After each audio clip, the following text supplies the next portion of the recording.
Kidnap ಆಗಿರೋ ಮಹಿಳೆನ ಇನ್ನೂ court ಮುಂದೆ ಪ್ರೊಡ್ಯೂಸ್ ಮಾಡಿಲ್ಲ. ಅವ್ರನ್ನ ಮಾಜರಿ ಎಲ್ಲಿ ಮಾಡ್ಕೊಂಡು ಕರ್ಕೊಂಬಂದರು, ತೋಟದ ಮನೆಯಿಂದ ಕರ್ಕೊಂಬಂದ್ರ. ನೀವೆಲ್ಲ ತೋಟದ ಮನೆ ಅಂತ ಬರ್ಕೊಂಬಿಟ್ಟಿದ್ದೀರಿ, ನೀವೆಲ್ಲ ಎಲ್ಲ ದೊಡ್ಡದಾಗಿ ಬರೆದಿದ್ದೀರಿ ಮಾಧ್ಯಮಗಳಲ್ಲಿ. ಬಟ್ ಆ ಹೆಣ್ಣು ಮಗಳನ್ನು ಮಹಿಳೆನ ತೋಟದ ಮನೆ ಇದು ಫೈಂಡ್ ಔಟ್ ಮಾಡಿ ಕರ್ಕೊಂಬಂದಿದ್ದಾರೋ, ಎಲ್ಲಿಂದ ಕರ್ಕೊಂಬಂದರು, ಇಲ್ಲಿವರೆಗೆ ಇದು ಕೊಟ್ರ. SITಯ ಮೂಲದಿಂದ ಸೋರಿಕೆ, SITಯ ಮೂಲ ಸೋರಿಕೆ ಇದೆಯಲ್ಲ, ಇದನ್ನ ಯಾಕೆ ಇನ್ನೂ ಸೋರಿಕೆ ಮಾಡಲಿಲ್ಲ SIT ಅವರು? ಈ ಹೆಣ್ಣುಮಗಳನ್ನ ಕರ್ಕೊಂಬಂದಾಗಲೇ 5 ದಿವಸ ಆಗಿದೆ. ಇಲ್ಲ ರೇವಣ್ಣವ್ರು ಕಿಡ್ನ್ಯಾಪ್ ಮಾಡಿದ್ದಾರೋ ಮಾಡಿಲ್ವೋ ಈ ಕ್ಷಣದವರೆಗೂ ಹೇಳ್ಬೇಕಲ್ಲ. ರೇವಣ್ಣವ್ರ ಮೇಲೆ ಇರ್ತಕ್ಕಂಥ ಅಪಂದ ಏನೀಗ? ಅದೇ ತಾನೇ ಈಗ ಕಿಡ್ನ್ಯಾಪ್. 5 ದಿವಸ ಆಯ್ತಲ್ಲ ಹೆಣ್ಮಗಳು ಕರ್ಕೊಂಬಂದು, ಇನ್ನೂ ಯಾತಿಗೆ ಸತ್ಯ ಹೊರಗೆ ತಂದು ಕೋರ್ಟ್ ಮುಂದೆ ಇಡ್ತಾ ಇಲ್ಲ.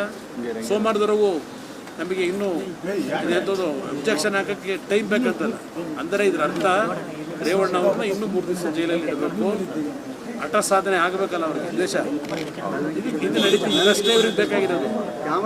ಸತ್ಯಾಂಶಗಳು ಹೊರಗೆ ಬರೋದಾಗಲಿ, ಯಾರಿಗೆ ಇದರಲ್ಲಿರ್ತಕ್ಕಂಥ ವ್ಯಕ್ತಿಗೆ ಶಿಕ್ಷೆ ಆಗಬೇಕು ಇವ್ರಿಗೆ ಬೇಕಿಲ್ಲ. ಬಹುಶಃ ಜೂನ್ 4ನೇ ತಾರೀಕು ಆದಮೇಲೆ ಈ ಸಬ್ಜೆಕ್ಟ್ ಸತ್ಯ ಹೋಗುತ್ತೆ ಅನ್ನೋ ಗೊತ್ತಿಲ್ಲ. ಬಹಳ ಇಶ್ಯೂ ಇದೆ. ನಿರ್ಮಾಪಕ ನಿರ್ದೇಶಕ ಎಲ್ಲ ಅವರೇ ಅಂತ ಹೇಳ್ತಾರೆ. ನಾನೇ ಪ್ರೊಡ್ಯೂಸರು, ನಾನೇ ಡೈರೆಕ್ಟ್ರು, ನಾನೇ ಕಥಾನಾಯಕ.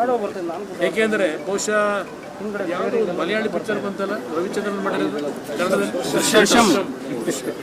ಈ ಥರದ್ದು ಸ್ಟೋರಿಗಳು ಸಿನಿಮಾದಲ್ಲಿ ಬಂದುಬಿಟ್ಟಿದ್ದಾವೆ. ಇಂಥ ಸ್ಟೋರಿಗಳಿಗೆ ಕಥಾನಾಯಕನೂ ಬೇಕಲ್ಲ. ಒಬ್ಬ ಕಥಾನಾಯಕನ ನನ್ನನ್ನು ಮಾಡ್ಕೊಂಡವ್ರಲ್ವಾ ಶಿವಕುಮಾರ್ ಅವರು. ಸಂತೋಷ, ಕಥಾನಾಯಕನಾಗಿ ಅಕ್ಸೆಪ್ಟ್ ಮಾಡ್ಕೊಂಡವ್ರೆ. ಇರ್ಲಿ, ರಾಜಭವನ ಆಗ್ಲೇ ಹೇಳಿದ್ರು 3 ಗಂಟೆ ಹೋಗ್ತೀವಿ ಮೀಟಿಂಗ್.